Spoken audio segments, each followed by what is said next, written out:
don't want it. It's common sense. We should use the safer and cheaper ways of fighting tooth decay as practiced in Europe.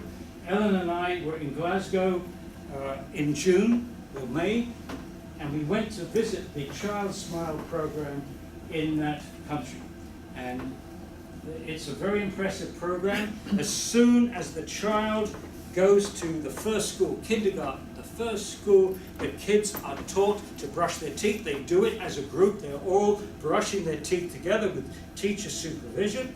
They involve the parents in the whole process. They provide healthy snacks, get the sugar drinks out of the school, and they provide dental health and dietary advice to both children and parents. And they provide annual dental checkups and treatment if required, including fluoride varnishes. Now, Ellen and I were communicating to them, you know, we like what you're doing with education, we like this getting early in with the parents, etc., etc., etc., but you should be aware of these studies coming down the line on IQ, and it may turn out that even the small amounts of fluoride that you swallow with toothpaste may be too much, as far as your children's brains are concerned. But what they did in New Zealand, our activist friends in New Zealand, they compared the statistics in Scotland and New Zealand. They're about the same size, about 4 million people, and very similar economies, demographies, and so on. So, the Child Smile program began in 2000. Look, this is average number of dental fillings per child age 5. Look how Scotland has overtaken New Zealand, dropping to 1.27 as opposed to 1.88. Then look at average number of fillings per 8-year-olds. 1.14 dropped to 0.6. And look at the average child with completely healthy teeth. Scotland up to 68%, New Zealand still at 57%, and Scotland with year 8 children with completely healthy, 73% versus children, New Zealand 54%. Side by side, putting your emphasis on education and diet and teaching kids how to brush their teeth properly is effective. And what's more, it's cheaper. Glasgow researchers found that the scheme had reduced the cost of treating dental disease in 5-year-olds by more than half between 2001 and 2010. And I believe one of the reasons the Child Smile program saves so much money is by having access to the parents, you can fight baby bottle tooth decay. And baby bottle tooth decay often leads to young children getting extractions under anesthesia, which is expensive and traumatic for the kids. And this condition is caused by babies sucking on bottles of fruit juice, sugared water, milk, or even Coca-Cola for hours on end. And what it does is it rots the top teeth almost down to the gums. Absolutely awful. And you can tell it from other scourges of tooth decay by looking at the bottom teeth. Notice that the bottom teeth are hardly touched. This is the indicator. You see rotten teeth here, okay teeth down here, baby bottle tooth decay, because the baby's tongue with the sippy bottle protects the bottom teeth. And yet that does not stop promoters of fluoridation holding up pictures of baby bottle tooth decay in public meetings and saying, this is what your children's teeth are going to look like if you don't fluoridate your water, which is absolute nonsense. There is no difference in the rates of baby bottle tooth decay between fluoridated and non-fluoridated communities. There is a difference between high-income and low-income communities. That's where the difference is. Nearly finished.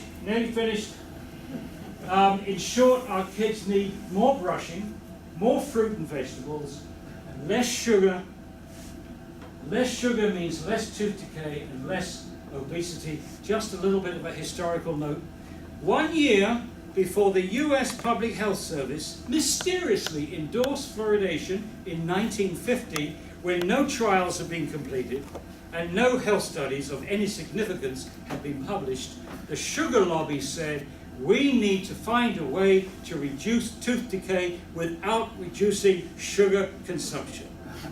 Fluoridation is the magic bullet for the sugar lobby. It allows our kids to keep gouging away on cookies and candy and everything else. So, anyway, Less sugar means less tooth decay and less obesity. Less obesity means less diabetes and fewer heart attacks. In other words, education to promote less sugar consumption is a very good investment. So the best treatment for tooth decay turns out to be a damn good treatment if we want to think of the kids' overall health. We need education, not fluoridation, to fight tooth decay and obesity. Summary, fluoridation is unusual. Most countries don't do it. Potsdam, you're the odd one out, sorry. In America you're not, but in the world you are. Unnatural, the level of fluoride in mother's milk tells you the baby doesn't need fluoride. It's unethical, it violates the individual's right to informed consent to medical treatment. It's unsafe, there are many health concerns. The one I'm concerned about is the brain. Unprotective of the unborn child and the bottle-fed infant. Unprotective of the unborn child and the bottle-fed infant. And it's ineffective. The evidence of benefit is very weak.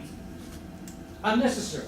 There are better ways of fighting tooth decay, as we've seen in Scotland and other European countries.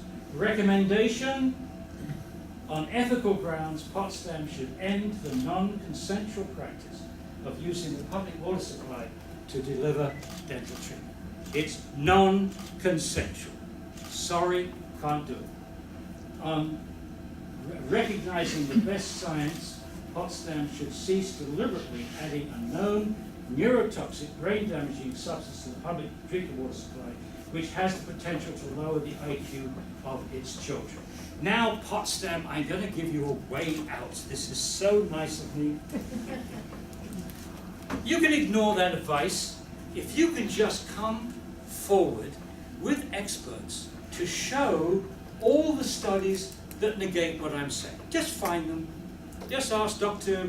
Cullen and others to produce the scientific evidence that you don't have to worry about the science that I have produced.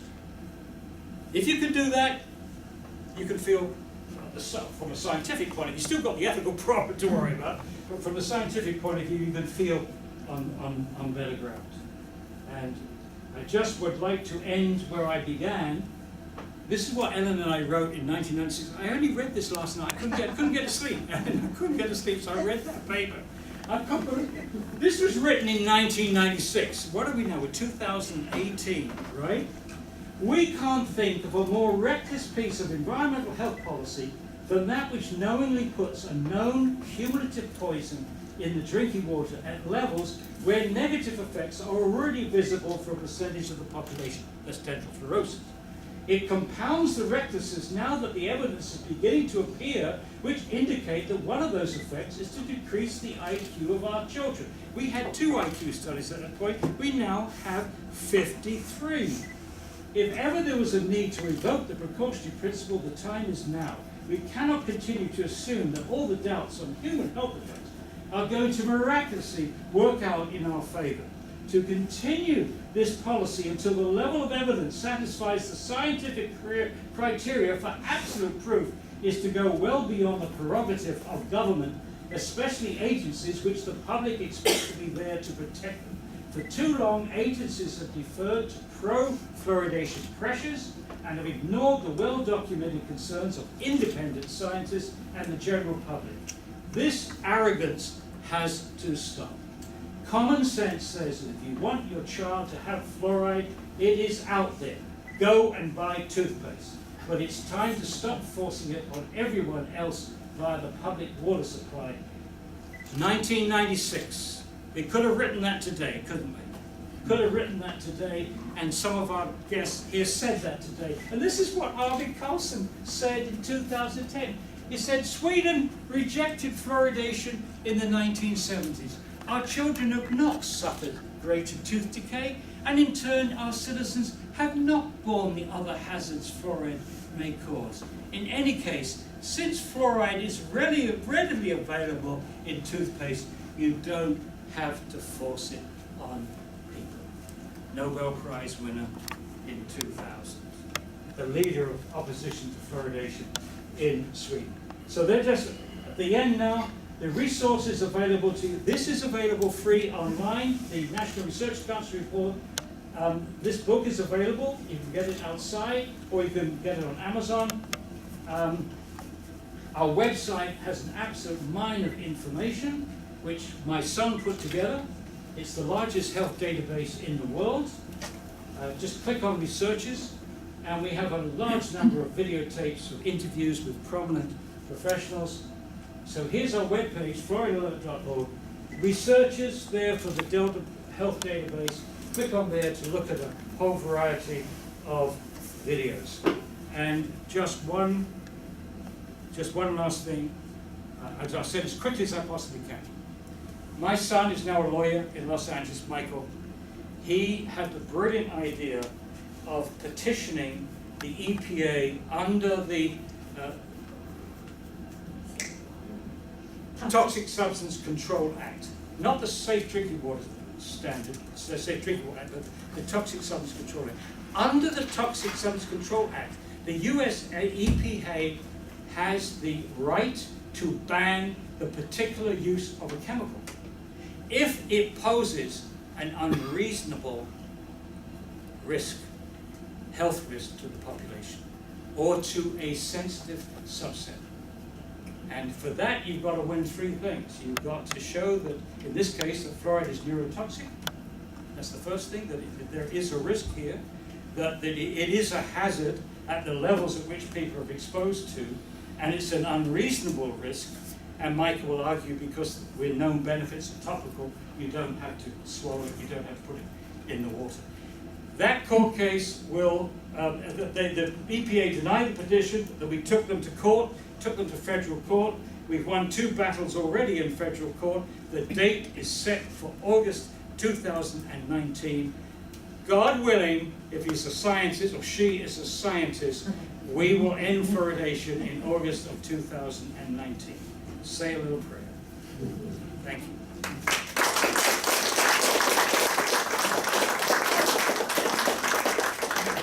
Well, thank you so much, Paul. That was a very passionate presentation, and we appreciate all the work you've done for these 22 years plus. And a few little quick announcements. First of all, the 50 reasons you've heard.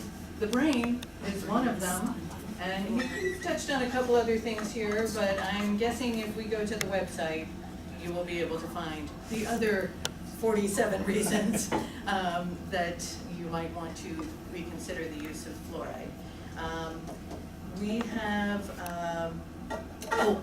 which reminds me, I neglected to mention earlier, Paul has come here of his own accord, at his own expense. He's done that for hundreds of other organizations, communities, and folks. Any of the sales of his books and materials that way go directly to benefit the Fluoride Action Network. So this is a very important thing to mention, that, you know, he's doing this out of the goodness of his heart, and his wife Ellen too, thank you very much. So we do want to acknowledge that, and thank you for doing that. We do have the information sheet that's out there on the table on your way out. Also, on that table and here on this table, if you're willing, 3 questions, just a little quick survey of what you thought when you walked in and what you think when you're leaving, kind of thing. There's pens and what have you. And also, a couple of us have put a little bit of significant out-of-pocket money to make this happen, so if you can make a donation. Yes. I just want to make another point. The mayor and trustee Thompson, they came here on their own accord for us. Yes. They paid their way here. So. Yes. And thank you. A little donation to help out to defray their costs. Yes. So that the donation bin is there on your way out. If you can throw a buck or two in there, we'd appreciate it, or 10 or more. Let's see. On the evaluation, if you want to give us your email, you don't have to put your name on it, but if you want to give us your email address, we will update you as the village is moving through this process and let you know what's going on, and if there are any other presentations and things going on. So feel free to do that, and of course we will not share it with anybody else and all of the usual good stuff. And there are 3 or 4 of Paul's books out there on the table for sale as well. So, and as noted, going to benefit the Fluoride Action Network, and I do recommend going to that website, fan.org, no, Fluoride Alert. Fluoridealert.org. Fluoridealert.org. So we can get to some questions. I just want to note that, you know, the mayor and the village trustees are here too from the village here, and thank them for coming too. Well, absolutely, yes.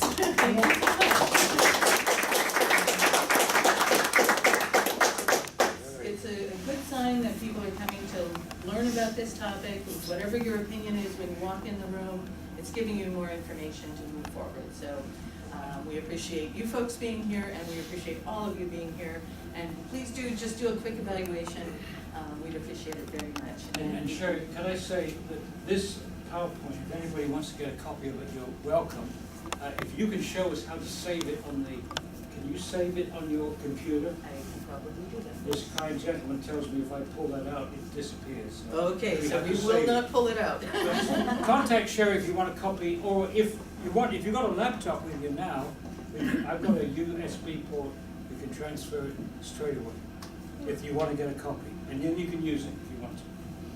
There's a little bit of chocolate and snacks from the food co-op up here too. We didn't eat them all, so. So does anybody have a question? I see a question here. It's not a question. Thank you very much, all of you, for coming up here and providing this information for us to digest. It gives me great relief to know that possibly the lowering of my IQ is caused by fluoride. I always thought I was getting involved in politics.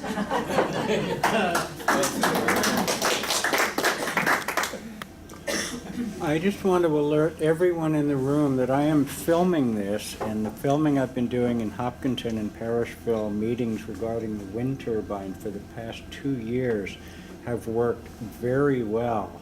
And anyone who would care to add their email address to the sign-out sheet here, please know that I would never consider using it for anything but sending you the link to this if you want it. And you can thereby share it with anyone whose email address you have. Thank you. And can we put it on Facebook and things like that? I'll put it on Facebook and YouTube. Yeah. Yes, Chief. Yeah. I'd like to throw in a few things because I got in touch with your website quite a while ago. I've been hammering on this for over 15 years. 15. And just for everybody out there, fluoride is a member of the halogen family on the periodic element table. And what this means is that if you don't have a proper amount of iodine in your system, you have something called bromine, which is aldehydes. You have fluorine, which is your fluoride, and you have chlorine, the enes, which will attach themselves to the thyroid and cause a problem with such as hypothyroidism. Anybody know of anybody with a thyroid problem? Don't know anybody with Yeah. hypothyroidism. Okay. Secondly, page 84 of the EPA manual, it's a handbook you can see online. They do recognize fluoride as a toxin. You can look in the EPA manual. If you get a bag of fluoride, call up the EPA and the DEC and possibly the paper and tell them you're going to dump it in the river at high noon. You will probably be slapped with a fine that you'll never be able to pay. So they do recognize it as being a toxin. Also, if you work in industry, you have something called MSDS, Material Safety Data Sheets. Look up the one on fluoride and see just how toxic it is. Those sheets will actually tell you what organs it targets. So if there's any doubt about that, yes? I forgot to mention that when I spoke. One of the other things that was brought to our attention in Walden was the risk to our municipal employees Yes. that have to handle the fluoride Yes. and put it into the water. And the village manager was telling me it's policy and procedure that no individual employee can go into the water, what do you call them? Not sheds, pump stations, Yeah. by themselves, because if their mask should be dislodged or there's a spill or anything, they could have irreversible damage and maybe even die. So it's like, that's just another, like, it's such a multifaceted topic. That's another thing for everyone to think about, is the safety of your municipal employees that have to handle this stuff repeatedly, and just pray that they, God forbid, don't ever have an exposure. That's great. For those of you who are thinking you can sidestep fluoride in the water, you cannot filter it. reverse osmosis or steam distillation is the only way you're gonna get out of it, and most local municipalities do not do that. So every bit of water that goes down your drain, washing the car, flushing the toilet, all of that stuff, it stays in the water and it goes downstream. From here, it will go through Norfolk, Norwood, Raymondville, and end up in Messina. And I'd like to remind the jury that Messina has enough problems, they don't need any help. It stays in the water. Exactly. So the implications go even further, and I know the doctor didn't have time to cover them all. It's so hugely faceted. The arguments are so vast and the science is there. I don't know why this is even a discussion. It has to go. I'm not from this town, but I fully support it. It's interesting, the idea of it being toxic. Just recently, since about 2012, starting with scientists at Yale, they found that lower organisms like bacteria, fungi, and so on, have genes which produce what they call fluoride exporting proteins. So if these small creatures are exposed to fluoride, it switches on these genes, which then put the proteins into the membrane and pump the fluoride out of the organism in question, the bacteria and so on. And so it's very clear that nature recognized very early on in evolution that fluoride was not a good thing to have around your tissues. Now in mammals, we've got two defense mechanisms. One is the kidney. The kidney gets rid of about 50% of the fluoride as it goes through your kidney.